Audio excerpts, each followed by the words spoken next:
Salam alaikum wa rahmatullahi wa barakatuh. Est-ce que vous m'entendez bien? Barakallahu fikum. Allah vous récompense et vous préserve.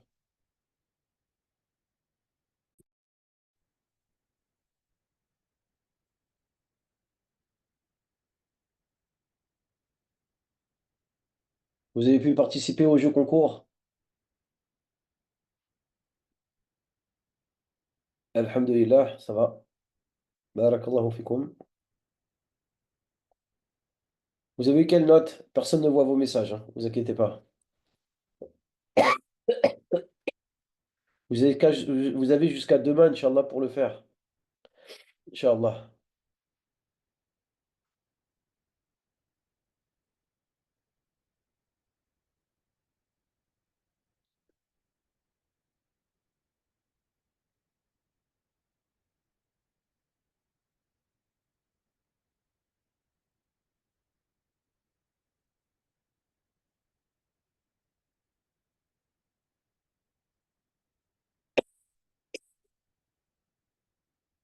Khair, Inch'Allah, le plus important, c'est d'obtenir l'agrément d'Allah subhanahu wa ta'ala.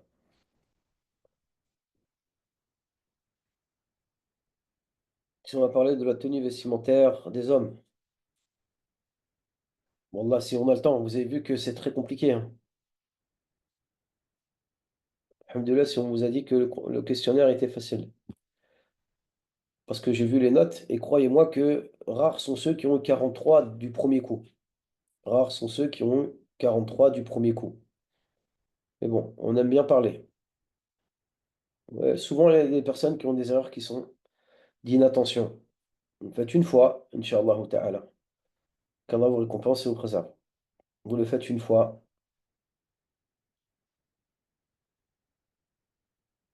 c'est gentil d'être reconnaissant.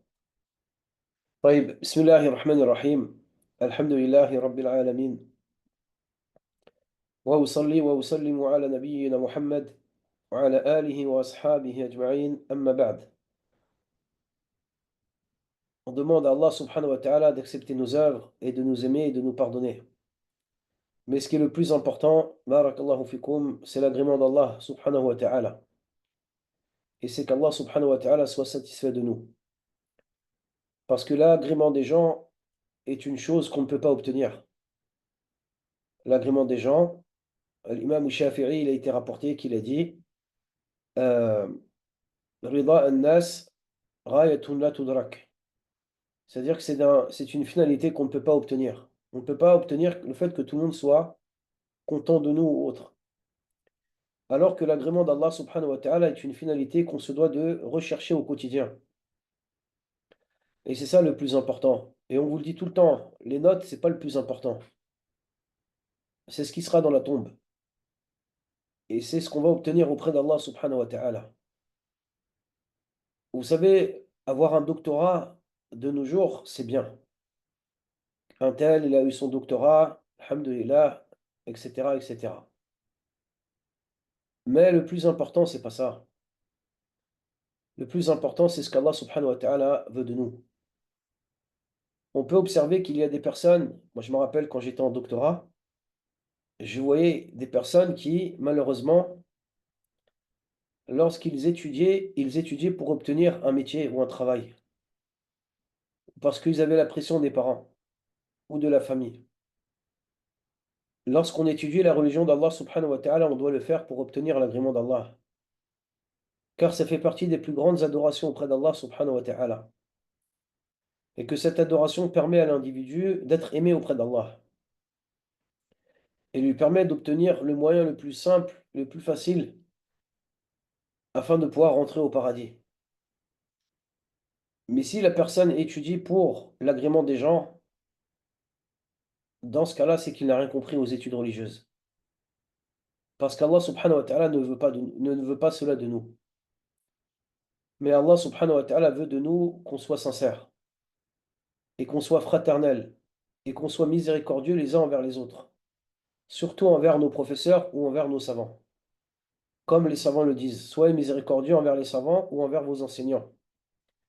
Mais dès lors qu'un individu, qu'Allah vous récompense et vous préserve, recherche à tout prix d'obtenir des choses mondaines à cause du fait que qu'Allah vous récompense et vous préserve, euh, à cause, ou plutôt avec les études religieuses, c'est pas quelque chose qui est correct religieusement parlant.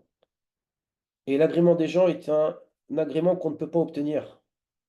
Il y en a qui seront contents, il y en a qui ne le seront pas. Mais le plus important, c'est qu'Allah subhanahu wa ta'ala soit satisfait de nous, qu'Allah subhanahu wa ta'ala nous aime et qu'Allah subhanahu wa ta'ala nous agrée. Parce que dans notre tombe, c'est pas un tel ou une telle qui va nous aider, mais c'est Allah subhanahu wa ta'ala. Et dans le jour dernier, c'est pareil.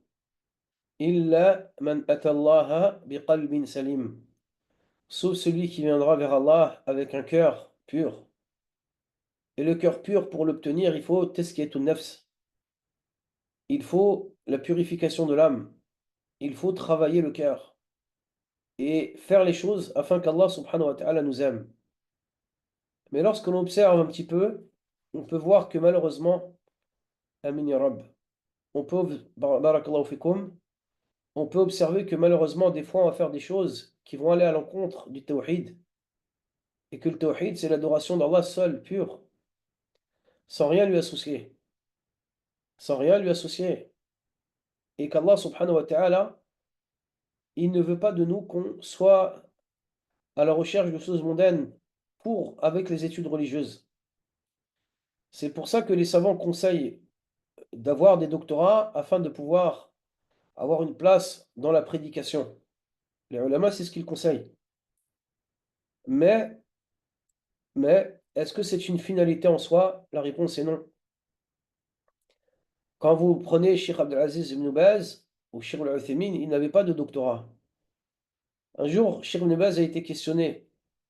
Pourquoi est-ce que vous ne faites pas le doctorat? Pourquoi est-ce que vous ne faites pas les causes, les diplômes du docteur?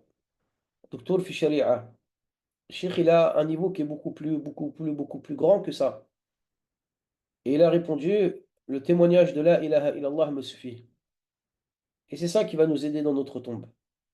C'est ça qui va nous aider, incha'Allah ta'ala, dans notre tombe, pas autre chose. C'est pour ça qu'on se doit de faire les causes pour obtenir l'agrément d'Allah, subhanahu wa ta'ala, et non pas l'agrément des gens. Parce que si on recherche l'agrément des gens, ça va nous tuer.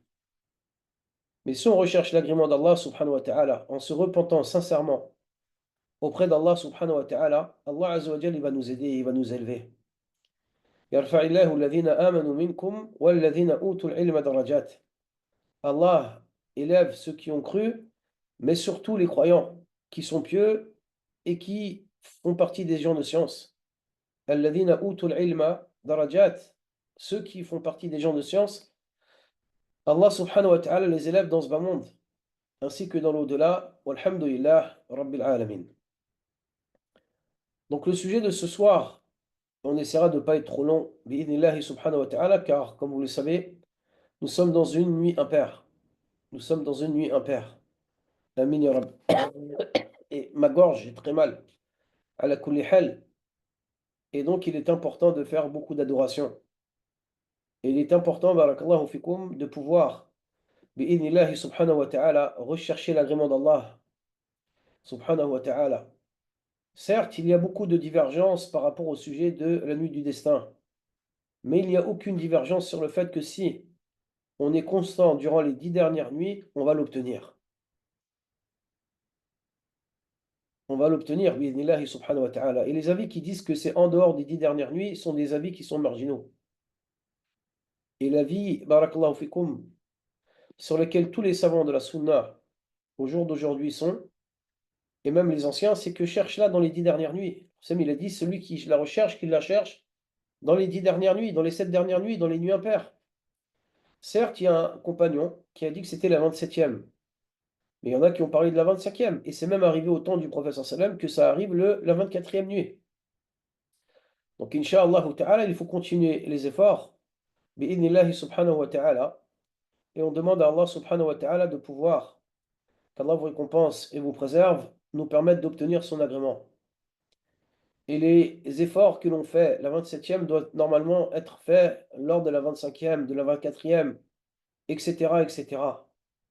Allah subhanahu wa ta'ala, barakallahu fikum, qu'Allah vous récompense et vous préserve, a fait qu'on ne connaisse pas Le prophète sallallahu alayhi wa sallam, est-ce que vous me permettez de parler pendant 5 minutes, quelques minutes, s'il vous plaît? Malheureusement, des fois, quand je fais ça en cours, on parle pendant 1 heure. Si vous connaissez que quelques sourates, c'est pas grave. Allah subhanahu wa ta'ala, il connaît votre intention. Mais faites les efforts.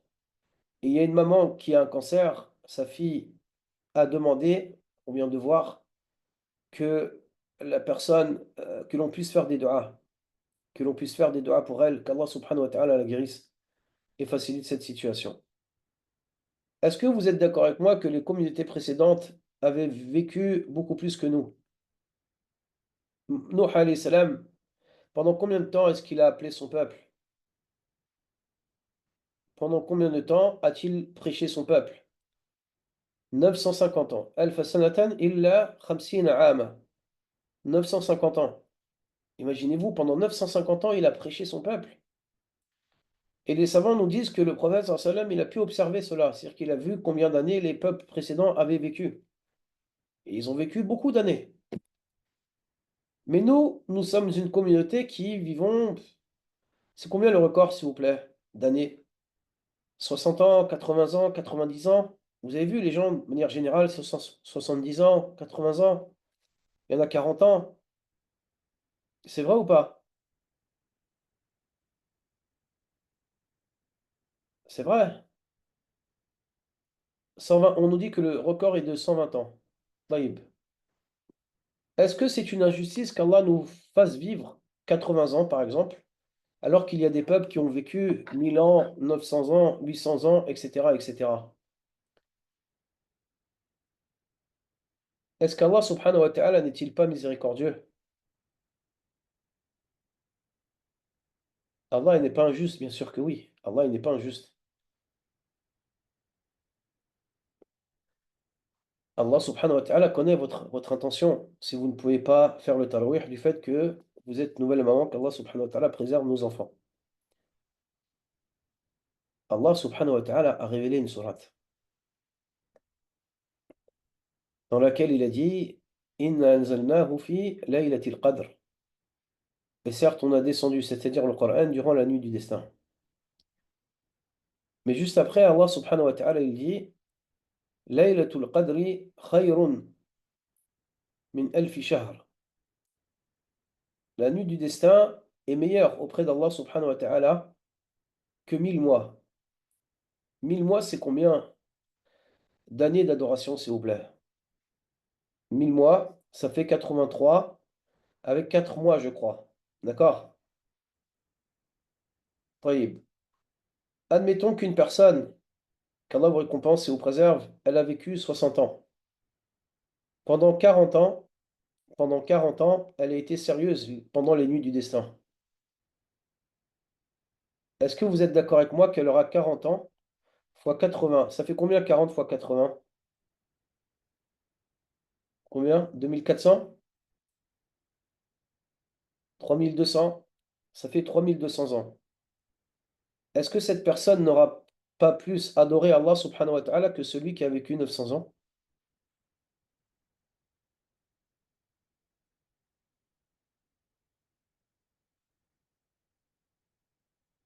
C'est pas incroyable? Avez-vous compris ou non? Une personne qui pendant 40 ans, pas 900 ans, a été sérieuse dans ses adorations pendant les nuits du destin, aura obtenu 83 ans et quelques d'adoration. Ça veut dire que 3200 années d'adoration, Allah Ta'ala a permis à cette communauté d'avoir ce bienfait, pas aux autres. Allah, il est juste ou pas?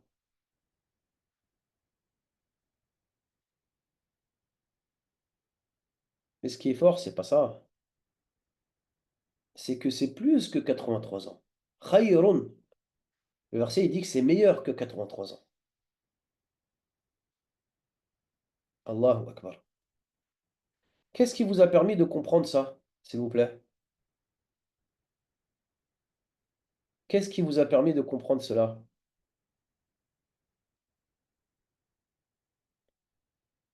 C'est la science religieuse. C'est la science religieuse. Les textes, bien sûr, mais il faut l'expliquer, les textes, le texte. Vous êtes d'accord avec moi? C'est la science religieuse qu'Allah subhanahu wa ta'ala nous a légiférer. Est-ce que c'est bon? On peut commencer, sachant que ça ne sera pas très long ce soir. Bi'idhnillahi subhanahu wa ta'ala, afin qu'on puisse aller prier.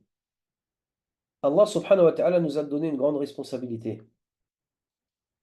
Cette grande responsabilité est liée à un verset dans lequel Allah subhanahu wa ta'ala il dit Ya ayyuhalladhina amanu qu anfusakum wa ahlikum nara wa quduha an-nasu wal hijara.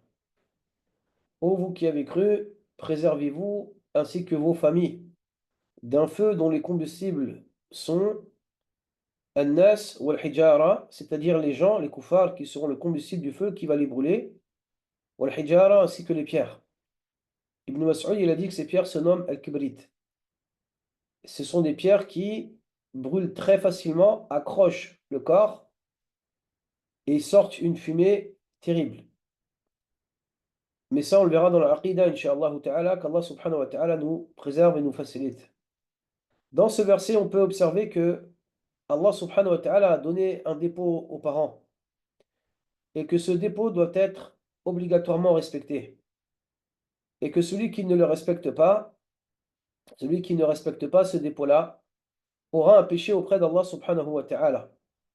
À un point où l'imam Ibn Qayyim, rahimahullah ta'ala, a dit qu'il est possible qu'une personne soit châtiée avant ses enfants à cause du fait qu'il n'ait pas prêté attention à l'éducation de ses enfants. Avant même de vouloir avant même de vouloir le bien pour ses enfants, il faut comprendre que l'éducation des enfants ou le bien dans l'éducation des enfants est un bien qui va revenir vers nous. Et c'est pour ça que dans le hadith authentique, il a été dit que le prophète sallallahu alayhi wa sallam, il a dit إِذَا مَاتَ ابْنُ آدَمَ انْقَطَعَ عَمَلُهُ إِلَّا مِنْ ثَلَاثٍ. Lorsque le fils d'Adam meurt, ses actions vont s'arrêter sauf dans trois catégories de personnes. Parmi les trois catégories de personnes, il y a une aumône continue, une science profitable, et à la fin il a dit أَوْ وَلَدٌ صَالِحٌ يَدْعُو لَهُ, ou bien un enfant pieux qui va invoquer pour lui. Les ulama, ils ont dit par rapport à ce texte, et d'autres textes encore, que dès lors qu'un enfant va agir en faisant de bonnes actions, son père et sa mère, ou les parents de manière générale, auront les bonnes actions de l'enfant. Auront les bonnes actions de l'enfant. Parce qu'ils ont été la cause que cet enfant soit devenu pieux. Car ils ont été la cause que cet enfant soit devenu pieux avec l'aide d'Allah subhanahu wa ta'ala. Et donc on voit par rapport à ce point qu'Allah vous récompense et vous préserve, que le musulman se doit, bi'idhnillahi subhanahu wa ta'ala, d'être constamment, qu'Allah vous récompense et vous préserve, dans la recherche de l'amour d'Allah subhanahu wa ta'ala. Et que le musulman se doit de comprendre qu'avant même de vouloir penser à son enfant, il se doit de penser à lui. Et que premièrement, s'il fait les bonnes causes, il obtiendra une grande récompense. Mais que s'il ne fait pas une bonne cause, il obtiendra un châtiment peut-être, ou méritera un châtiment auprès d'Allah subhanahu wa ta'ala. Car les enfants sont une grande responsabilité qu'Allah subhanahu wa ta'ala a donnée aux parents. Kullukum ra' wa kullukum ra' wa kullukum ra' wa kullukum mas'ulun 'an ra'iyatihi. Vous êtes tous responsables et tous vous êtes responsables du troupeau, de vos troupeaux. Vous êtes tous des bergers et tous responsables du troupeau que vous avez. Et le père est responsable de sa famille. Et c'est lui qui se doit en premier lieu de faire les bonnes causes dans l'éducation des enfants.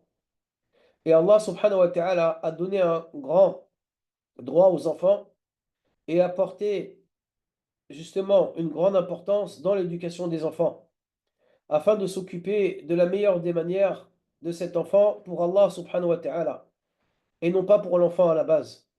Parce que le père ou la mère peut avoir beaucoup de compassion ou d'amour pour son enfant.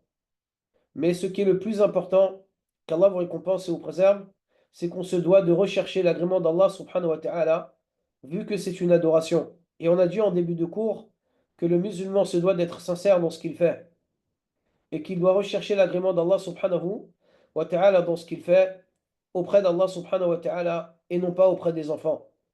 Et que celui qui veut éduquer correctement ses enfants, alors que celui-ci, qu'Allah vous récompense et vous préserve, ne prête pas attention à sa propre religion, est dans un danger.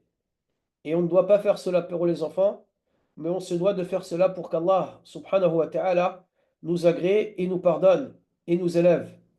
Car dans l'éducation des enfants, il y a un grand bien pour les parents avant même que l'enfant, avant même de l'enfant. Walhamdulillah, Rabbil Alamin. Maintenant, les savants, ils ont divisé le droit des enfants, ou les droits des enfants, qui est un grand droit qu'Allah subhanahu wa ta'ala a donné aux enfants en trois. Premièrement, il y a les droits avant la naissance. Premièrement, il y a les droits avant la naissance. Et lorsqu'un enfant naît, ou avant qu'un enfant naisse, l'enfant a déjà des droits. Et comme on le dit assez souvent, l'éducation de l'enfant ne commence pas après qu'il soit ou qu'il ait 4 ans, mais l'éducation de l'enfant commence avant même qu'il naisse. Et la première chose que le père se doit de pouvoir comprendre, ainsi que la mère, c'est que, barakallahu fikum, lorsque une personne souhaite se marier, elle doit penser à ce qui se nomme l'éducation de ses enfants. Et qu'à ce niveau-là, qu'Allah vous récompense et vous préserve, on peut observer que le choix de la femme ou le choix de l'épouse ou le choix de l'époux est un critère qui est extrêmement important dans l'éducation de l'enfant. Si une personne souhaite se marier, barakallahu fikum, avec une femme ou avec un homme, et que celle-ci sait que l'homme ne sera pas une personne qui sera convenable au niveau, pardon, de l'éducation du père ou de l'enfant, pardon, au niveau de l'éducation de l'enfant, par rapport à ce point-là, on peut comprendre que cette femme n'a pas à se marier avec cet homme, parce elle ne doit pas penser qu'à elle-même, mais elle se doit de penser aussi à son futur ou à ses futurs enfants.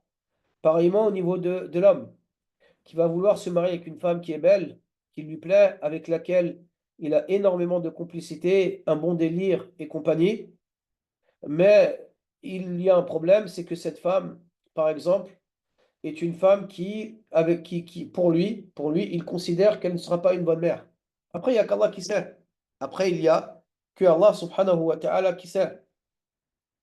Mais il est très important, barakallahu fikum, de pouvoir se marier avec une femme ou avec un homme et qu'on considère que cette femme ou cet homme soit une personne qui aura de l'attachement à l'éducation des enfants. Car c'est un grand droit qu'Allah subhanahu wa ta'ala a donné aux enfants avec l'aide d'Allah subhanahu wa ta'ala. Et que la vie d'ici-bas n'est qu'une jouissance. Ad-dunya mata'. Et c'est ce qu'il a dit le prophète sallallahu alayhi wa sallam. Wa khayru mata'iha al-mar'atu as-salihah. Et la meilleure des jouissances, c'est la femme pieuse, par la grâce d'Allah subhanahu wa ta'ala.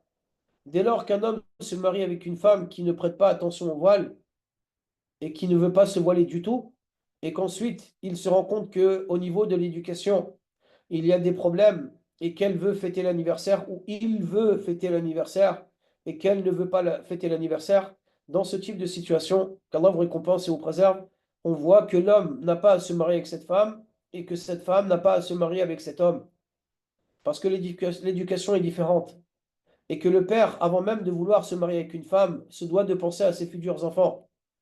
Pareillement pour une femme qui dit oui, cet homme est un homme qui est gentil, qui travaille, qui est ceci ou qui est cela, mais il n'a aucune piété.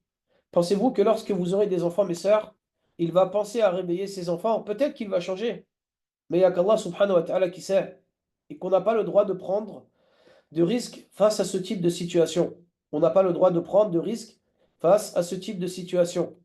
Et que l'homme ou la femme, barakallahu fikum, se doit de pouvoir comprendre ce point-là et que, barakallahu fikum, avant même de vouloir se marier, on se doit de choisir une femme ou un mari par rapport à l'éducation des enfants. Et que cela est un droit des enfants, c'est-à-dire que l'homme ou la femme choisissent une personne qui soit pieuse afin de pouvoir l'aider dans l'éducation des enfants. Bi'idnillahi subhanahu wa ta'ala. Et c'est pour cela que l'impact des ascendants a un impact qui est incroyable. Regardez dans Surat Al-Kahf, lorsqu'Allah subhanahu wa ta'ala, dans le Coran, il a parlé des deux orphelins. وأما وأما الجدار فكان لغلامين يتيمين في المدينة. Et concernant le mur, il appartenait à deux orphelins qui étaient en ville, c'est-à-dire que ce mur était en ville. وكان تحته, c'est-à-dire qu'en dessous du mur, il y avait un trésor. Et c'est pour ça que le Khadir alayhi salam l'a remis. استطعما فأبوا أن يضيفوهما. Ils ont refusé de pouvoir les nourrir. ils ont refusé de pouvoir les nourrir. Lorsque Moussa alayhi salam ainsi que le Khadir alayhi salam soient arrivés dans une ville, dans une contrée, ils ont demandé hospitalité, chose qui était refusée. Mais le mur, il a commencé à vouloir tomber. Arada an le Khadir alayhi salam, Allah subhanahu wa ta'ala il dit fa'aqamahu, c'est-à-dire qu'il l'a remis. Moussa alayhi salam, il a dit pourquoi tu fais cela alors qu'ils nous ont refusé l'hospitalité? Tu mérites quelque chose. Et ensuite, il lui a informé des trois choses sur lesquelles il n'avait pas patienté. Et il lui dit que le mur, il appartenait à une personne, pardon, à deux orphelins. Et en dessous de ce mur se trouvait un trésor. Et qu'Allah subhanahu wa ta'ala a préservé ce trésor. Et qu'Allah subhanahu wa ta'ala a préservé ce trésor. Et qu'à ce niveau-là, qu'Allah vous récompense et vous préserve, on peut observer qu'Allah subhanahu wa ta'ala, il a dit dans le verset وَكَانَ أَبُوهُمَا صَالِحًا وَكَانَ أَبُوهُمَا صَالِحًا, c'est-à-dire que le père, il était pieux. Le père était pieux. Et dans ce verset, les savants tels que Ibn Kathir ou autres encore nous disent qu'Allah subhanahu wa ta'ala a préservé le trésor de ces enfants-là à cause du fait qu'Allah vous récompense et vous préserve, à cause du fait, à cause de la piété du père. Et donc dans ce verset, on peut voir qu'Allah subhanahu wa ta'ala a préservé le trésor de ces enfants-là qui étaient orphelins à cause de la piété que le père il avait. Et c'est pour cela que la femme, lorsqu'elle se marie, elle se doit d'observer la piété de l'homme avant même de rechercher ce qui se nomme la piété, la beauté ou autre, ou la richesse ou autre. Pareillement pour l'homme envers la femme. Parce qu'Allah subhanahu wa ta'ala peut préserver vos enfants à cause de la piété du père ou de la mère. À cause de la piété du père ou bien de la mère. Est-ce clair, s'il vous plaît? Avant de continuer, barakallahu fikum. Mais il a été rapporté dans le tafsir de certains savants que Ibn Abbas ou autres, radiyallahu anhum, ont dit que ce n'était pas le père, mais c'était le septième arrière-grand-père. Et donc ça veut dire qu'Allah subhanahu wa ta'ala peut préserver un enfant à cause de la piété ou grâce à la piété, pardon, d'un parent ou d'un arrière-grand-parent, etc., etc. Et parmi les plus grandes causes qui permettraient la bonne éducation, et parmi les plus grandes causes qui permettraient la bonne éducation, c'est la piété des ascendants. Et que la piété des ascendants ont un fort impact envers ce qui se nomme, qu'Allah vous récompense et vous préserve, l'éducation des enfants et la piété des enfants pour obtenir l'agrément d'Allah subhanahu wa ta'ala. On disait donc, barakallahu fikum, qu'il y a des comportements à avoir avant le mariage, tels que le choix de l'époux ou de l'épouse. Deuxièmement, la piété de l'individu et que la piété des ascendants ont un fort impact au niveau de ce qui se nomme la piété des enfants.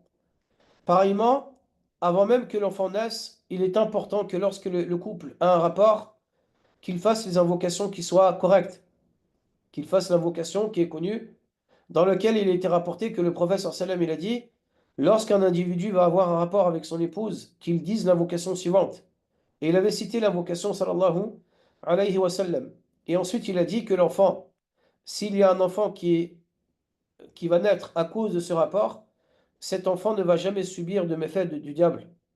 Cet enfant ne va jamais avoir de méfaits qui vient de Shaitan.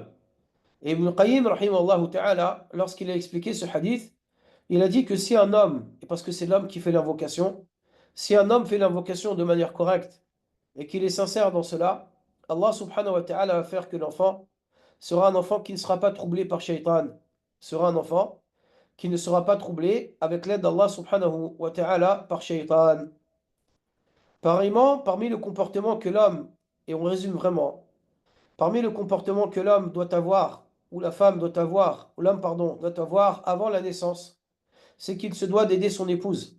Il se doit d'aider son épouse pendant la grossesse, et qu'il se doit d'avoir de la bonté envers elle. Parce que le prophète sallallahu alayhi wa sallam, il a dit, khayrukum khayrukum li ahlihi, wa ana khayrukum li ahli. Le meilleur d'entre vous, c'est le meilleur avec ses femmes, et avec sa famille, et je suis le meilleur avec ma famille, et je suis le meilleur avec ma famille. Car comme on le verra demain, Inch'Allah ta'ala, c'est facile de montrer un comportement à l'extérieur, mais que le comportement qui est à l'intérieur montre la vraie nature de l'individu, montre la vraie nature de l'individu. Et que l'homme n'a pas le droit de heurter son épouse alors qu'elle porte son enfant. Et ce n'est pas l'enfant du voisin. Mais il se doit de préserver sa femme, mais il se doit de préserver sa femme de tout mal, alors que celle-ci est enceinte. Avec l'aide d'Allah subhanahu wa ta'ala, il se doit de l'aider de la meilleure des manières, afin que celle-ci ait une grossesse qui se passe pour le mieux, afin de préserver cette femme, afin de préserver sa femme, ainsi que son enfant. Et c'est pour cela qu'une femme de Al-Juhayna est venue voir le prophète, sallallahu alayhi wa sallam, alors qu'elle était tombée enceinte après qu'elle ait subi, ou là, après qu'elle ait commis la fornication. Elle dit au messager d'Allah, sallallahu alayhi wa sallam, j'ai commis un crime, applique sur moi la peine corporelle. Là, le prophète sallallahu alayhi wa sallam a convoqué son tuteur et a ordonné d'avoir de la bonté envers cette femme et de la ramener lorsque elle aura accouché et après que elle ait fait ce qui se nomme l'allaitement. Et dans ce hadith, on peut observer, barakallahu fikum, qu'Allah vous récompense et vous préserve, l'obligation de s'occuper d'une femme si elle est enceinte. Si celle-ci a commis la zina et que le tuteur de cette femme est obligé de s'occuper d'elle de la meilleure des manières, que dit-il d'une femme qui est chaste et qui est enceinte et qui n'a pas commis ce type de péché? Et là, on voit malheureusement qu'il y a beaucoup d'hommes qui ne prêtent pas attention à leurs femmes alors que celles-ci sont enceintes et que cela n'est pas normal. Et que cela n'est pas normal, qu'Allah subhanahu wa ta'ala nous en préserve. Pareillement, parmi les droits que l'enfant il a avant la naissance, c'est qu'il est totalement interdit d'avorter. Après que l'âme soit insufflée. Avant, on ne va pas détailler et on ne va pas en parler parce que c'est trop long. Mais les savants sont en consensus sur le fait que si l'âme a été insufflée lors du quatrième mois, au bout de 120 jours, il est interdit de pouvoir avorter par rapport à des textes religieux dans lesquels cela a été interdit. Et malheureusement, à l'époque prophétique, à l'époque de la Jahiliya, ils avaient peur de ne pas avoir leur subsistance. Ils avaient peur de ne pas avoir khashyata imlaq. Vous ne tuez pas vos enfants par peur de ne pas avoir votre subsistance. Nahnu narzuquhum wa iyyakum. Et c'est nous qui allons vous donner votre subsistance ainsi qu'à vous. Et c'est Allah subhanahu wa ta'ala qui donne. Et c'est Allah subhanahu wa ta'ala qui donne. Et donc dans ce texte religieux et d'autres encore, on peut observer la gravité de l'avortement. Et que l'avortement est interdit car cela engendre le meurtre. Car cela engendre le meurtre. Et vous étudierez ce point-là en détail, Inch'Allah ta'ala, à l'Institut. Qu'Allah subhanahu wa ta'ala nous facilite et nous préserve et nous permette d'obtenir les plus hauts degrés au paradis. Mais dès lors qu'une personne, barakallahu fikum, une femme est enceinte et que celle-ci a atteint 4 mois, il n'y a pas de divergence sur le fait que la femme n'a pas le droit d'avorter et celle qui sent qu'elle est en danger réel, elle se doit de se tourner vers un savant afin de pouvoir lui poser la question à ce niveau-là. Elle se doit de poser la question à ce niveau-là. Et souvent, il y a des personnes qui nous posent la question en nous disant, ai-je le droit d'avorter? Parce que les médecins m'ont dit que l'enfant allait avoir un problème. La réponse c'est que si la femme a atteint 4 mois de grossesse, elle n'a pas le droit. Parce que seul Allah subhanahu wa ta'ala sait, seul Allah subhanahu wa ta'ala sait si l'enfant, barakallahu fikum, va naître trisomique ou non. Il n'y a qu'Allah subhanahu wa ta'ala qui sait et personne d'autre. Et comme on l'a dit tout à l'heure, avant les 4 mois, on n'en parle pas car c'est très long. Qu'Allah vous récompense et vous préserve. Lorsqu'un enfant naît, donc on a dit que l'enfant a des droits avant la naissance. Maintenant, l'enfant a des droits lorsqu'il est né. Et parmi les droits que l'enfant il a, barakallahu fikum, lorsqu'il naît, c'est ad-du'a, d'invoquer Allah subhanahu wa ta'ala pour lui. D'invoquer Allah subhanahu wa ta'ala pour lui. ربنا هب لنا من أزواجنا وذرياتنا قرة أعين واجعلنا للمتقين إماما. Ô Seigneur, ربنا هب لنا من أزواجنا وذرياتنا. Ô Seigneur, donne-nous la possibilité de jouir avec nos yeux de nos femmes ainsi que de notre descendance, c'est-à-dire nos enfants.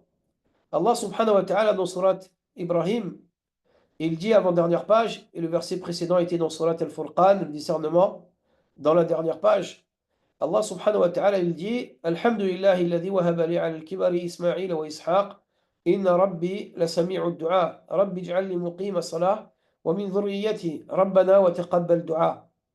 Louange à Allah subhanahu wa ta'ala, alors que j'étais vieux et âgé, m'a donné Ismaïl et Ishaq comme descendance, comme enfants. Alhamdulillah, alladhi wahaba li ala al-kibari Ismaïl wa Ishaq, inna rabbi la sami'u du'a.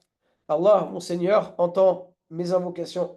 Rabbi ij'alni muqima salah. Ô Seigneur, permets-moi de pouvoir euh, prier ainsi que ma descendance. Et donc on voit par rapport à tout ça, barakallahu fikum, qu'Allah subhanahu wa ta'ala nous a révélé que les prophètes et les messagers de manière générale invoquaient Allah subhanahu wa ta'ala afin que leurs enfants soient pieux. Et on a dit tout à l'heure que la piété a un grand rôle dans la piété de l'enfant, mais la dua aussi. Et les versets sur ce point sont très nombreux, tels que Maryam alayha salam, ainsi que Zakaria alayhi salam, et autres encore. Et on peut voir que le prophète sallam lui-même faisait des invocations pour que l'enfant devienne pieux, bi'idnillahi subhanahu wa ta'ala. Et donc, on voit que dans un hadith authentique, il a été dit que le prophète sallam il a dit n'invoquez pas contre vous-même, la tad'u ala anfusikum, et n'invoquez pas contre vos enfants, wala ala awladikum, et n'invoquez pas Allah subhanahu wa ta'ala contre vos enfants, et n'invoquez pas contre vos servants, et n'invoquez pas contre vos biens, car vous risquez invoquer Allah subhanahu wa ta'ala dans un moment dans lequel il va exaucer vos invocations. Et dans le hadith authentique, il a été dit que le prophète il a dit que 3 types d'invocations sont exaucées. Bien sûr, il y en a beaucoup plus, mais parmi les invocations qui sont exaucées, c'est al-walid al-walad, le père ou la mère envers son enfant. Et donc, il faut faire très attention, parce que malheureusement parlant, on voit qu'il y a énormément, on a bien dit énormément de parents qui font des invocations contre leurs enfants, des invocations contre leurs enfants, alors que malheureusement, c'est quelque chose qui peut être accepté. Énormément de parents, barakallahu fikum, qu'Allah vous récompense et vous préserve, sont dans une situation dans laquelle ils vont commencer à faire des invocations et être énervés contre leur enfant. Et après, ils vont dire, beaucoup ils disent da'wat al-shar, ou bien ils vont dire qu'Allah te donne la mort. Au Rabbi Jiblik, comme ils disent certains, accident. C'est-à-dire qu'Allah subhanahu wa ta'ala te donne un accident. Bon, c'est du dialecte. Hein. Qu'Allah subhanahu wa ta'ala te donne un accident. Quelques jours plus tard, la mère, elle est en train d'hurler, elle est en train de pleurer parce que son enfant, il a eu un accident. Mais pourquoi est-ce que tu te plains alors que toi-même, tu as invoqué Allah subhanahu wa ta'ala contre ton enfant? Sois patient et sois patiente.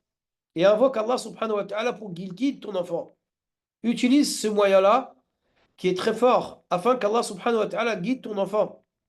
Mais combien de personnes on a pu observer sont tombées en prison, ont eu des accidents, où ils sont morts, ou n'ont pas une vie qui est correcte. La mère, elle est tellement attachée à son enfant qu'elle commence à faire des invocations contre sa belle-fille, ou bien des invocations contre son fils parce que celui-ci ne vient pas la voir tous les jours, ou bien qu'il y a des problèmes dans le couple, et directement après, il y a des divorces qui sont engendrés. Parmi les invocations qui sont les plus rapides à être exaucées, c'est l'invocation de l'injuste, de l'opprimé, pardon. Les invocations de l'opprimé. Mais aussi les invocations des parents envers leurs enfants. Même si vous avez, barakallahu fikum, rien fait. Les parents n'ont pas le droit d'invoquer Allah subhanahu wa ta'ala contre leurs enfants. Wala tad'u ala awladikum. N'invoquez pas Allah subhanahu wa ta'ala contre vos enfants. Et là, c'est, comme on a vu dans le Usul, al-nahyu. C'est l'interdiction, et l'interdiction engendre le péché et le mérite d'un châtiment. فَلْيَحْذَرِ الَّذِينَ يُخَالِفُونَ عَنْ أَمْرِهِ. Garde à ceux qui vont aller à l'encontre des ordres du prophète sallallahu alayhi wa sallam, qu'un châtiment douloureux ne les touche ou une fitna. Et c'est exactement ce qui se passe malheureusement dans beaucoup de situations. On peut voir que beaucoup de personnes, malheureusement, sont en train d'invoquer Allah subhanahu wa ta'ala contre leurs enfants en faisant des du'as tels que qu'Allah te donne un accident, ou qu'Allah fasse que tu sois malheureux, ou si tu m'écoutes pas, tu vas être malheureux toute ta vie, alors que le père ou la mère demande à son enfant de faire des choses interdites. Le père, il a un grand droit en islam. La mère a un grand droit en islam. Mais Allah subhanahu wa ta'ala a un plus grand droit que les parents. Et donc, on voit que parmi les choses qui sont très importantes, walhamdulillah, c'est ad-du'a lil awlad, la ala al-awlad. Les invocations pour les enfants, ils n'ont pas contre les enfants. Même si la personne est en colère, qu'elle patiente et qu'elle invoque Allah subhanahu wa ta'ala afin que cet enfant soit pieux.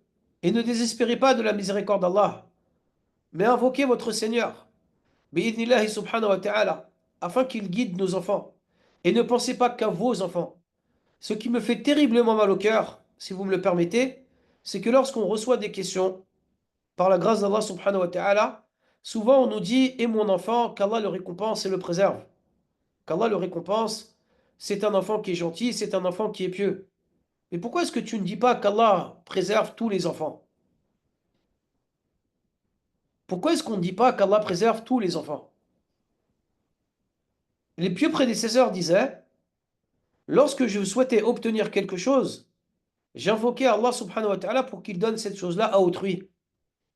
Parce que les anges disent Amin ainsi que pour toi, Amin wa laka mithl, dans le hadith authentique. Et c'est quelque chose qui fait mal au cœur. Le fait qu'on soit des personnes qui, malheureusement, on pense qu'à nous. On pense qu'à nous et c'est une réalité. Si tu as le souci de la Ummah, Allah subhanahu wa ta'ala, il va te faciliter. Et Allah subhanahu wa ta'ala, il va te préserver ainsi que tes enfants. Car dans ce bien qui est ce grand souci qui est la Ummah, Allah subhanahu wa ta'ala, il va mettre une grande baraka dans ton éducation. Et il va mettre une grande baraka dans ce que tu vas faire.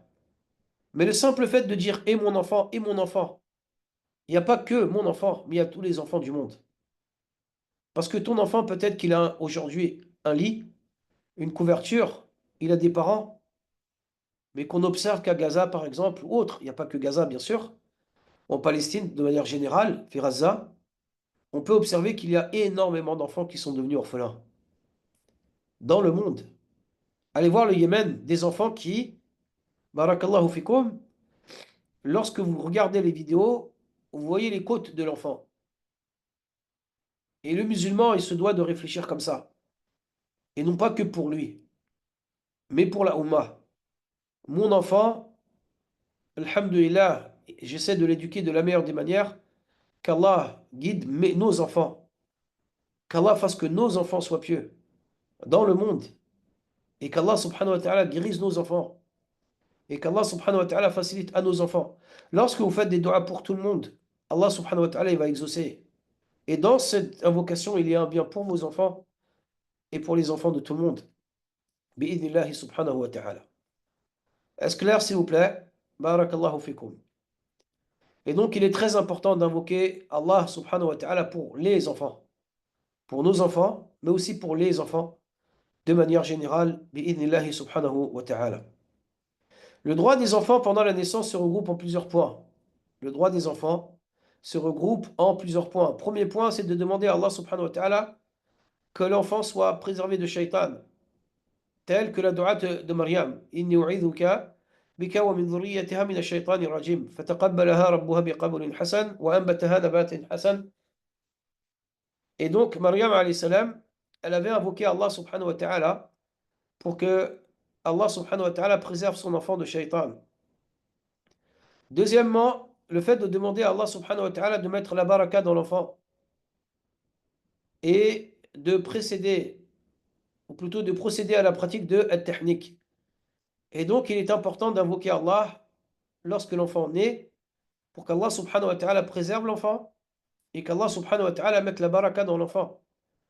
Et vous connaissez tous et toutes qu'Allah vous récompense et vous préserve l'invocation. Et il y a, si vous voulez, un PDF qu'on peut vous envoyer par rapport à le comportement à avoir lors de la naissance. Inch'Allah ta'ala.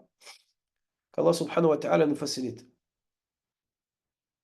Et donc, barakallahu fikum, on voit que la mère, pardonnez-moi, qu'Allah me pardonne, la mère de Maryam alayhi salam, barakallahu fikum de votre message, la mère de Maryam, alayha salam, avait invoqué Allah subhanahu wa ta'ala pour Maryam, afin que Maryam soit préservée de shaitan.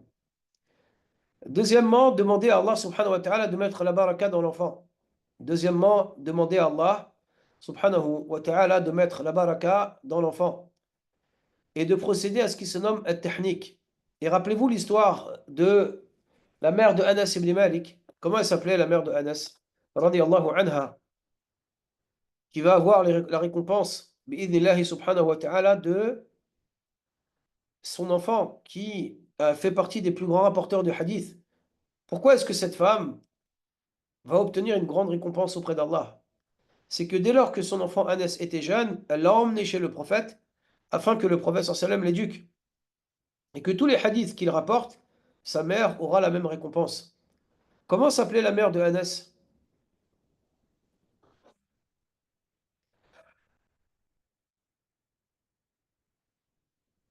Elle s'appelait pas Sulaym. Hein? On l'a vu, ça vous l'avez vu avec Cheikh Kamel normalement. Normalement, vous avez dû le voir. Radiallahu anha. Taïb.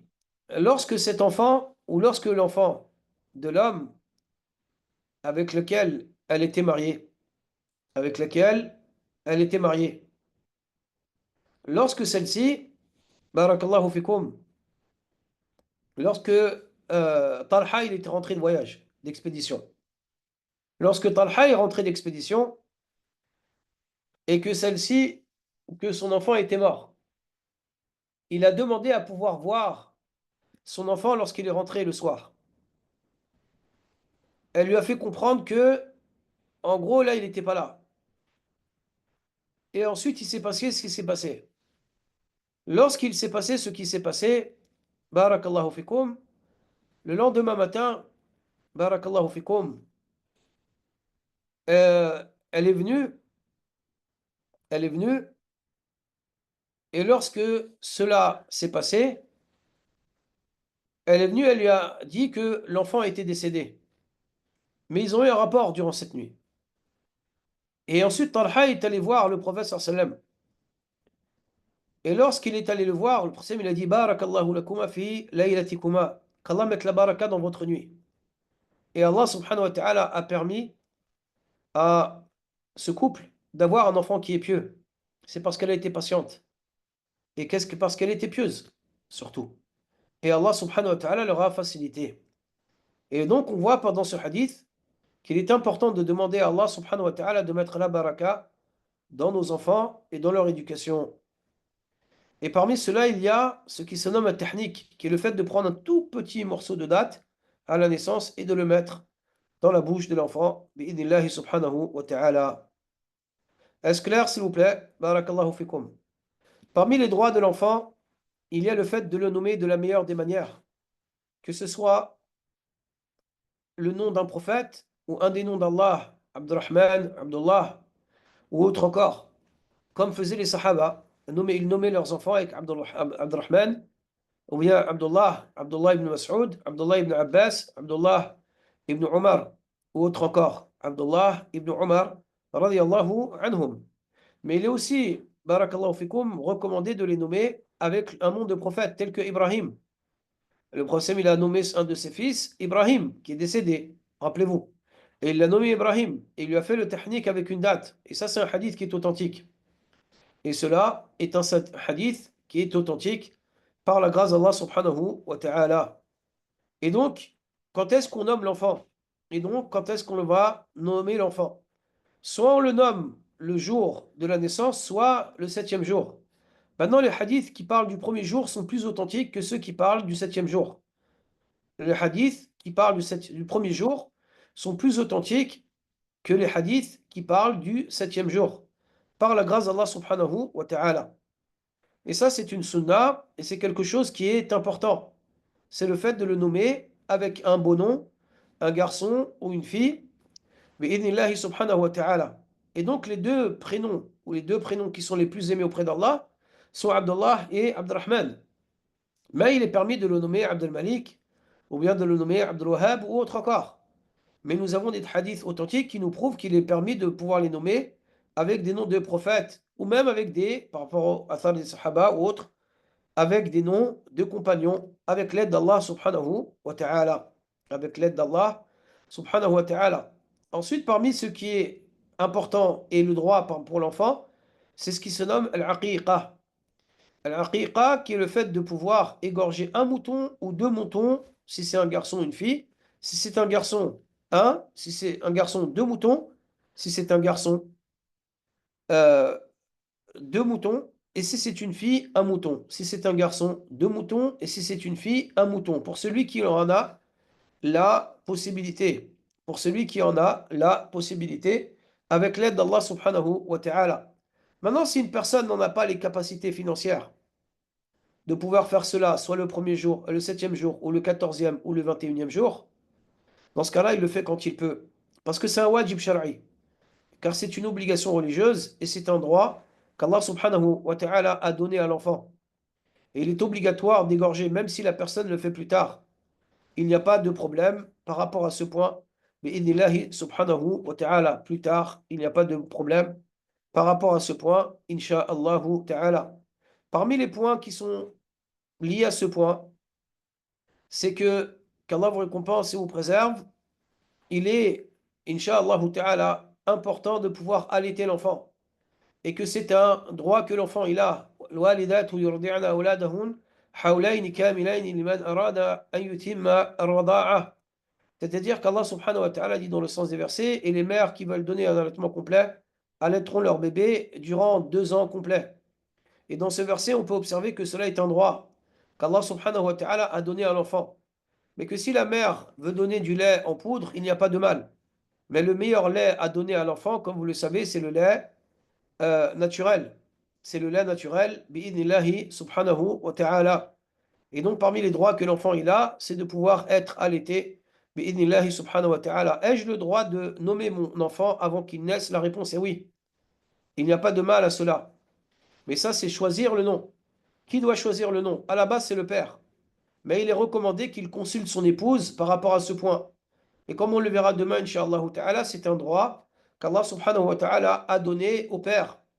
Mais le mieux, comme il dit Cheikh al-Uthaymin, rahimahullah ta'ala, c'est le fait que l'homme consulte, bi'idnillahi subhanahu wa ta'ala, son épouse. C'est que l'homme consulte l'épouse avec l'aide d'Allah subhanahu wa ta'ala.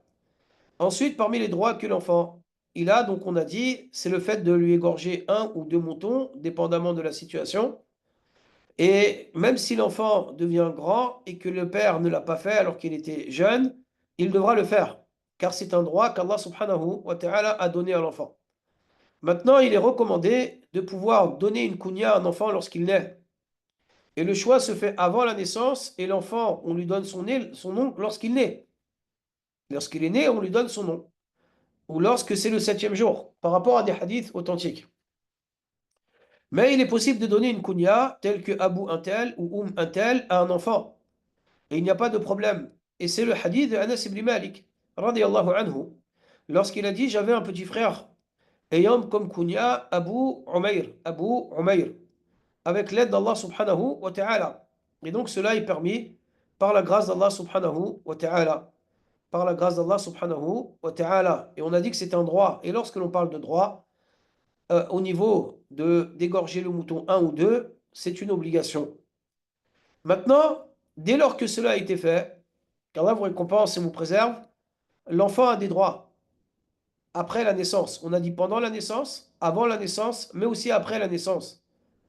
Et parmi les droits que l'enfant il a, c'est que le père ou la mère ait beaucoup de compassion et de douceur envers leurs enfants. C'est que le père ou la mère ait beaucoup de compassion et de douceur envers leurs enfants, avec l'aide d'Allah subhanahu wa ta'ala. Deuxièmement, c'est le fait d'embrasser ses enfants. Deuxièmement, c'est le fait d'embrasser ses enfants. Car Anas ibn Malik radiyallahu anhu a dit, je n'ai jamais vu quelqu'un qui soit plus miséricordieux envers les enfants que le messager d'Allah sallallahu alayhi wa sallam. Il a dit, il faisait allaiter Ibrahim alayhi salam dans la banlieue de Médine. Nous l'accompagnions lorsqu'il partait et entrait dans la maison, qui était pleine de fumée, car celui qui le gardait était forgeron. Il le prenait, l'embrassait, puis repartait avec l'aide d'Allah subhanahu wa ta'ala. Et dans le hadith authentique, il a été dit, certes, celui qui n'a pas de miséricorde, man la yarham, la yurham. Celui qui ne fait pas miséricorde, on ne lui fait pas de miséricorde. Et il ne faut pas avoir de gêne à dire à son enfant, je t'aime, ou le prendre dans ses bras, ou bien de l'embrasser, dans la joue ou autre. Il n'y a pas de problème par rapport à ce point, avec l'aide d'Allah subhanahu wa ta'ala. Barakallahu fikum. Ensuite, le fait de le prendre dans ses bras.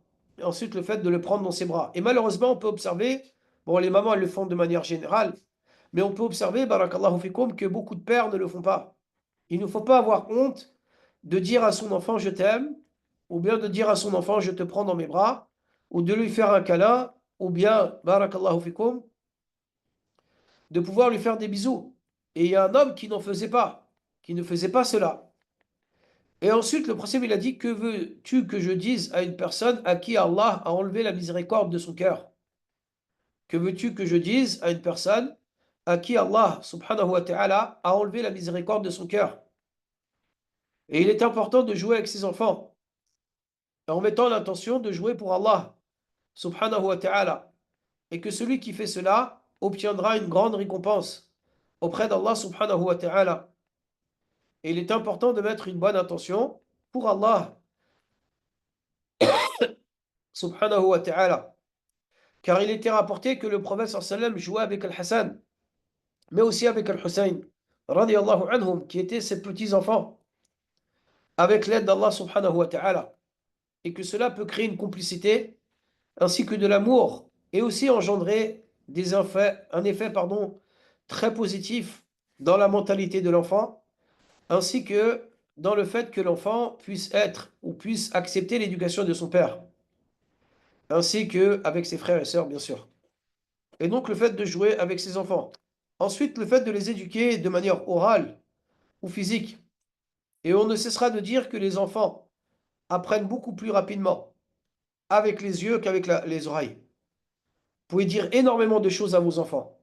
Mais comment voulez-vous qu'ils pratiquent si nous, on ne pratique pas? Va prier. Et toi, est-ce que tu as prié? Voilà ce que l'enfant il va dire un jour. Et toi, est-ce que tu as prié? Mais le hijab, est-ce que toi, tu le mets? Laisse pousser ta barbe, est-ce que toi, tu le fais? Va étudier, mais est-ce que toi, tu fais? Apprends le Coran, mais est-ce que toi, tu as appris? Et les ulama, ils disent que un des plus grands moyens d'éduquer son enfant, c'est le fait que, barakallahu fikum, l'enfant, bi'inillahi subhanahu wa ta'ala, il voit ses parents en train d'agir. Et regardez combien de mères mettent le hijab et prient, et la fille, elle va venir, elle va mettre un petit hijab et elle va prier à côté. Ou bien le père, pareillement. Ou bien le père, pareillement. Maintenant, si l'enfant, il ne prie pas, il ne prend pas de péché. Parce que vous lui avez dit, vous n'en prenez pas. Et s'il ne prie pas, vu qu'il n'est pas pubère, il ne prend pas de péché. Mais il ne faut pas désespérer de la miséricorde d'Allah, subhanahu wa ta'ala. Et il faut continuer à invoquer Allah, subhanahu wa ta'ala, pour la bonne éducation des enfants. Combien d'enfants ne priaient pas et ensuite ont prié? Mais il faut faire des du'as. Innaka la tahdi man ahbabt. Tu ne peux pas guider celui que tu aimes. C'est Allah subhanahu wa ta'ala qui guide. Nuh, alayhi salam, son fils n'était pas musulman. Mais est-ce que vous pensez qu'il a fait les causes? Bien sûr que oui.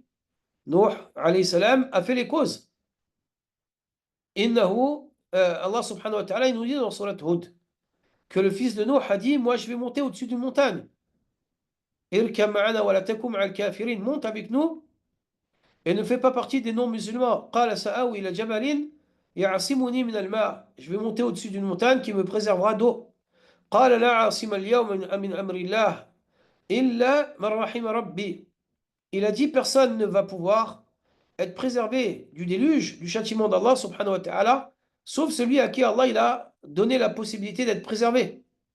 إنه لي Allah subhanahu wa ta'ala c'est ce qu'il nous dit. قال إنه اركب معنا ولا تكن مع الكافرين قال سآوي إلى جبل يعصمني من الماء قال لا عاصم اليوم من أمر الله. Personne ne pourra être préservé de l'ordre d'Allah subhanahu wa ta'ala. Personne. Et donc, il est important qu'Allah vous récompense et vous préserve de pouvoir faire les causes, de pouvoir faire les causes avec l'aide d'Allah subhanahu wa ta'ala et de faire beaucoup de dua et d'agir et de pratiquer et d'avoir le bon souci de la bonne éducation des enfants et de leur parler de la meilleure des manières et de parler avec nos enfants comme le prophète sallallahu alayhi wa sallam parlait à des enfants et non pas avec de la dureté car la dureté n'emmène rien nulle part.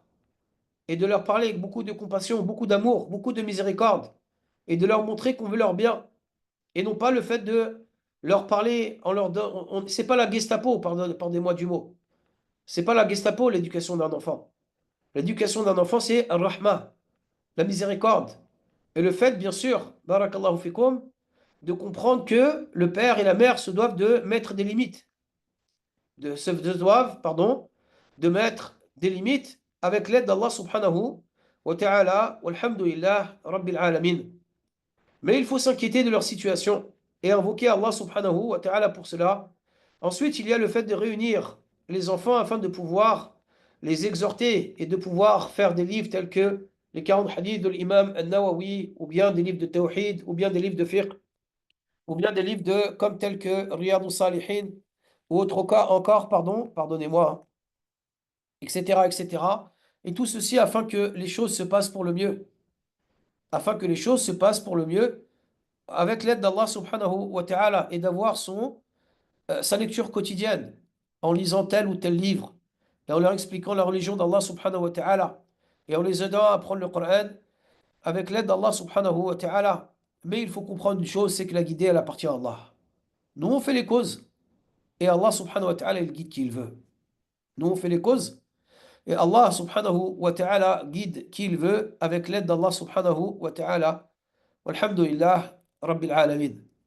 Et donc, pour conclure, pour ne pas être trop long, pardonnez-moi, il faut comprendre une chose, et pardonnez-moi de ne pas répondre à vos questions, car il y en a beaucoup, c'est que le meilleur investissement qu'on puisse avoir, c'est l'éducation de nos enfants. La meilleure éducation, le meilleur investissement qu'on puisse avoir est lié à nos enfants, car s'ils sont pieux, on aura énormément de hasanat auprès d'Allah subhanahu wa ta'ala. Et comme il était rapporté de la part du prophète sallallahu alayhi wa sallam, les meilleures choses qu'un homme peut laisser après sa mort sont au nombre de trois. Parmi ceux-là, un enfant pieux qui va invoquer pour Allah en sa faveur. Deuxièmement, l'importance d'enraciner l'amour d'Allah subhanahu wa ta'ala dans le cœur de l'enfant. La crainte d'Allah et de sa vénération. Et c'est ce que Luqman alayhi salam il a fait. Ya bunay, la tushrik billah. Oh mon fils, n'associe pas Allah. Et ensuite il lui a dit, oh mon fils, si par exemple, un objet qui soit très petit, innaha in takun mithqala habba fatakun fi sakhra, dans un rocher ou dans le ciel ou sous terre, Allah subhanahu wa ta'ala le voit. Et de lui expliquer à cet enfant qu'Allah subhanahu wa ta'ala le voit constamment. Et de lui expliquer qu'il doit faire les choses pour Allah et non pas pour les parents. Et de lui expliquer la crainte d'Allah subhanahu wa ta'ala, l'espoir en Allah et l'amour d'Allah. Et de lui expliquer pourquoi est-ce qu'il prie, pourquoi est-ce qu'il fait cela, pourquoi est-ce qu'il fait telle ou telle chose, pourquoi est-ce que la musique elle est haram, pourquoi est-ce qu'Allah il a interdit telle chose, pourquoi Allah il a interdit telle ou telle chose. Et de ne pas le laisser, parce que l'enfant il a énormément de questions. Et il faut l'éduquer de la meilleure des manières en lui répondant, de la meilleure des manières avec beaucoup de miséricorde. Et que dès lors qu'un enfant, qu'Allah vous récompense et vous préserve, comprend cela, il va aimer encore plus Allah. Et il va dire, ah d'accord, Allah m'a interdit telle chose pour telle chose. Attention, moi je suis pas là, mais Allah il est là. Il te voit lorsque tu es seul. Je t'ai interdit de toucher à ta console. Allah subhanahu wa ta'ala ne veut pas cela. Tu vas jouer. Mais lorsque tu vas jouer, Allah subhanahu wa ta'ala ne va pas aimer ce que tu fais. Allah subhanahu wa ta'ala est tout le temps avec toi. Il te voit tout le temps. Même s'il n'est pas présent de manière physique avec toi, à côté de toi, Allah subhanahu wa ta'ala, il te voit. Il est élevé au-dessus de son trône. Et Allah subhanahu wa ta'ala t'entend. Tu peux être à l'école seul avec tes copains et ils vont te proposer de fumer. Je t'ai interdit cela parce qu'Allah ne veut pas cela. Si tu le fais, Allah subhanahu wa ta'ala va te voir. Si tu voles, Allah subhanahu wa ta'ala va te voir. Et c'est ce qu'il a fait Luqman alayhi salam. Ya'ti biha Allah. Allah subhanahu wa ta'ala, il sait où se trouve cette pierre, où se trouve cette chose qui est toute petite, de la taille d'un atome, auprès d'Allah subhanahu wa ta'ala. Alhamdulillah, Rabbil alamin.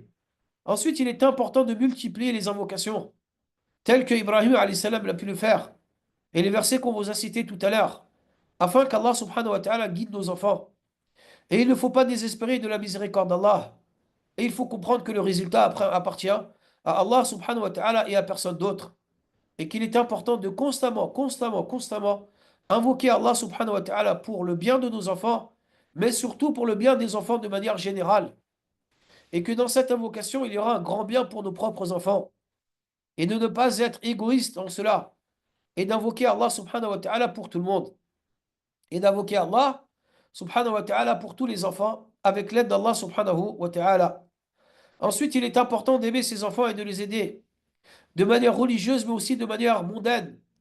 Et il faut que nos enfants deviennent des ingénieurs, pas que des imams, mais qu'ils deviennent des ingénieurs ou des médecins niveau femmes, ou des infirmières. Parce qu'on a besoin de femmes qui puissent aider nos sœurs à accoucher. Et on a besoin de femmes qui puissent aider nos sœurs lorsqu'elles sont malades. Et on a besoin d'ingénieurs et de mathématiciens. Et on a besoin que la communauté musulmane soit beaucoup plus forte, que ce soit de manière religieuse ou bien de manière mondaine. Et qu'il ne faut pas absolument avoir en tête que l'enfant apprenne le Coran, c'est tout. Non, il faut qu'il apprenne le Coran, c'est très bien. Mais il faut aussi, barakallahu fikum, que l'enfant, bi'idnillahi subhanahu wa ta'ala, grandisse avec une stabilité et qu'il grandisse dans des écoles dans lesquelles il n'y a pas de mixité, afin que l'enfant grandisse dans de meilleures manières, afin qu'il soit préservé, barakallahu fikum, des mauvaises pensées ou autres. Mais il ne faut pas voir que le côté religieux. Il faut aussi voir le côté mondain, surtout au niveau des garçons qui vont devoir plus tard s'occuper de leurs femmes et de leur descendance, de leurs enfants. Mais il est très important que nos sœurs fassent des études de manière correcte, sans mixité, et ceci afin qu'elles puissent, bi'idnillahi subhanahu wa ta'ala, aider leurs enfants, que ce soit au niveau de leurs études, mais aussi au niveau de la Ummah, au niveau de la Ummah, et qu'il faut, barakallahu fikoum, que les musulmans redressent le niveau intellectuel. Quand je dis redressent le niveau intellectuel, c'est-à-dire au niveau des études. On ne dit pas que les musulmans sont bêtes, bien au contraire. Mais ce que l'on veut, pardon, c'est que les musulmans soient l'élite dans toute chose, soient l'élite du monde dans toute chose, pas seulement dans le domaine religieux, mais aussi dans le domaine mondain. Bi'idnillahi subhanahu wa ta'ala, afin qu'Allah subhanahu wa ta'ala facilite. Car il est très important d'apprendre le din. Il est très important d'apprendre le Coran. Il est très important de leur enseigner les mœurs islamiques, telles que le voile ou autre encore. Mais ce qui est très important aussi, et bien sûr, ça vient après, c'est le fait que les enfants puissent faire des études dans des règles islamiques, bien sûr, et dans un cadre islamique, bien sûr, bi'idnillahi subhanahu wa ta'ala. Et faites très attention à ne pas donner vos enfants à des personnes qui sont détestées par Allah subhanahu wa ta'ala par rapport à ce point, et observez l'éducation des enfants au niveau des écoles. Observez l'éducation des enfants au niveau des écoles, bi'idnillahi subhanahu wa ta'ala. Cinquièmement, le fait de les éduquer avec des actes, car les actes sont beaucoup plus poignants que les paroles, bi'idnillahi subhanahu wa ta'ala. Et sixièmement, fasabrun jamil, quelle belle patience a eu le père de Youssouf, Yaqub, envers ses enfants, malgré la situation dans laquelle il était. Walhamdulillah, Rabbil alamin, barakallahu fikum, wa jazakumullahu khayra, wa nafa'allahu bikum al-islam wal muslimin, en espérant que la conférence fut claire et que vous avez pu, pardon, profiter de cela. Pardonnez-moi, j'ai vu qu'il y avait, bi'idnillahi subhanahu wa ta'ala, beaucoup de questions. On demande à Allah subhanahu wa ta'ala de nous pardonner et, incha'Allah ta'ala, on essaiera de faire un jour une séance de questions-réponses sur l'éducation des enfants.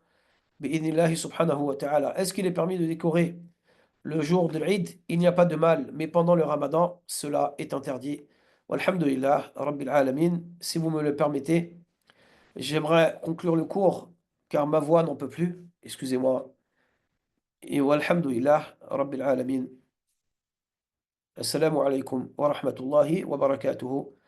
Inch'Allah, on va prendre du miel. Sallallahu ala nabiyyina Muhammad wa ala alihi wa ashabihi ajma'in. Et les élèves de l'Institut qui nous ont posé des questions, pardonnez-moi. Il y a beaucoup de questions, alhamdulillah. Ceux qui se sont inscrits pareillement, vous avez envoyé des mails, ne vous inquiétez pas, on va vous répondre. Inch'Allah ta'ala. Et on demande à Allah subhanahu wa ta'ala de nous faciliter et de nous préserver et de nous pardonner. Walhamdulillah, Rabbil alamin. Assalamu alaykum wa rahmatullahi وبركاته وحياكم الله